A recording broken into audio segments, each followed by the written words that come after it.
Good morning, Oxbow Creek, and welcome back to the last week of September already. Amazing to me. Hey, the word of the week, responsibility.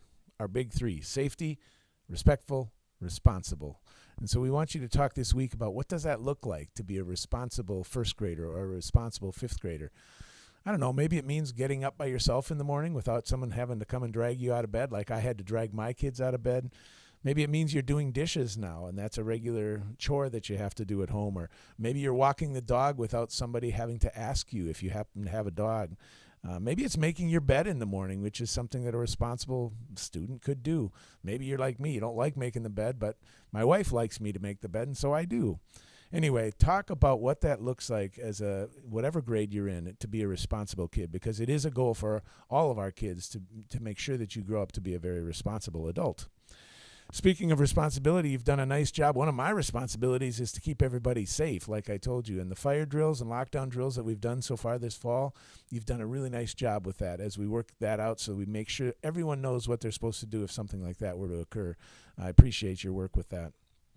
Wanted to do a quick shout out to all of you who completed the math calendars this summer. We were handing out a bunch of math games, some cool games. I hope you're enjoying those of you who completed that.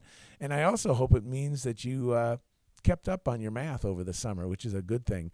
And I'm sure now, as I look at the results of the map testing that we've been doing, I'm going to see that in 2nd through 5th grade. So way to go. When I looked at the calendar for the week, it looks like 1st grade gets to go to Kelly Farm. That's always a fun field trip. And 4th grade gets to go to the Wargo Nature Center on Friday, which I think also will be a highlight for all of you. Let's hope we get some good weather for both of those days. Just wanted to comment on two really important areas of the day. One is recess, and I think this year things are going really quite well out there. Kids, you're following those recess rules. You're playing games that are good games to play.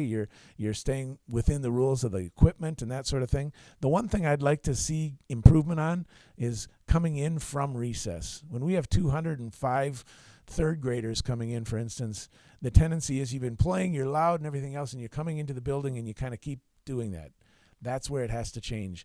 As you line up, we ask that you calm down and quiet down so that as you're coming back into the building, when 5th grade is still working, 3rd grade doesn't have to come by them, or 4th grade, and make a bunch of noise, which is going to be distracting to the learning. So as we enter the building after recess, please, students, remember that's where at the doorway we quiet down and then enter. And then really throughout the day in the hallways, at 1:30, at 12:30, at 2:30, there are a lot of classes in the hallways, some going to art and music, some coming back from those classes. And so there's the passages in the hallway. And when everybody's talking, or if it's loud, it gets to be really too loud. That's why in the hallways we also are practicing being silent as we go from class to class. We can improve on that. I know we do. I know we can. All right, students, some of you will remember this from last year, but we're reintroducing something that we did just at the tail end last year. And for kindergartners, it's, of course, brand new. And that is the book Bragg. Your teachers are going to have these forms available, kids. And for those of you out there who are reading books all the time, when you've got one that you absolutely love, you think it's great, and you think everybody's going to want to read it, fill out a book Bragg, hand it in to your teacher. Your teachers are going to look them over, and the ones that they really like, they're going to submit to me, and I'm going to have some of you guys on announcements. And in fact, right now, I have 3 5th graders from Mr. Dreifke's class who are going to demonstrate what we mean when we're talking about a book Bragg. Emery, come on over here. You got a book to share, and actually, I'll hold the book up if you want to hold the microphone.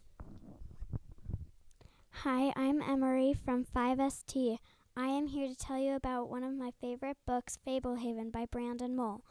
Fablehaven is about a girl and a boy who have to go to their grandparents' house for 17 days, but their grandma isn't there when they get there. Their grandpa says she's at a different house, but they don't believe him. If you like adventure books, then you would love Fablehaven. This looks like a long book. How long did it take you to read this? Maybe 2 weeks. 2 weeks. It's worth it, though. 2 weeks of suspense. Thanks so much, Emery. Come on over here, Kieran. We've got another one. You mean boys read books, too? Hi, I'm Kieran from 5ST. I am here to tell you about one of my favorite books, Invasion of the Dognappers by Patrick Jennings. Here's why you should read it. Invasion of the Dognappers is about a kid named Logan who finds out dogs are disappearing in the neighborhood.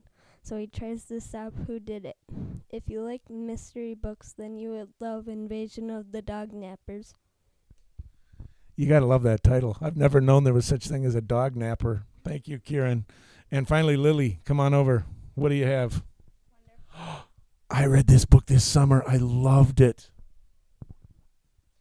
Hi, I'm Lily from 5DR.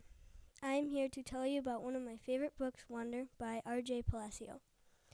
Wonder is about a boy named August Pullman whose face is deformed. In this story, he goes to a real school for the first time ever and goes through some ups and downs throughout the story. If you like realistic fiction books, then you would love Wonder.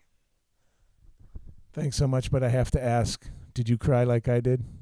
Well, I read it in 3rd grade and everyone was kind of tearing up. Exactly. It's one of those books that's really a tearjerker. If you haven't read it, I highly recommend it. Thank you guys. Did an excellent job with that. I do have a few jokes to share.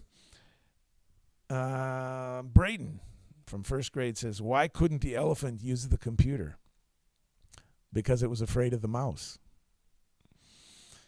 And this is from Leah Empter. She says, what day of the week do potatoes fear the most? Friday, when they become French fries. Elizabeth, what has 3 feet but can't walk? A yardstick. We know that one. And she also put in this one. This is Elizabeth D. What is black and white and red all over? A newspaper. Some of you don't even know what a newspaper is anymore, but some of us old people still read those newspapers. Those are the jokes for the day. Everybody have a great day. We'll see you back here next week.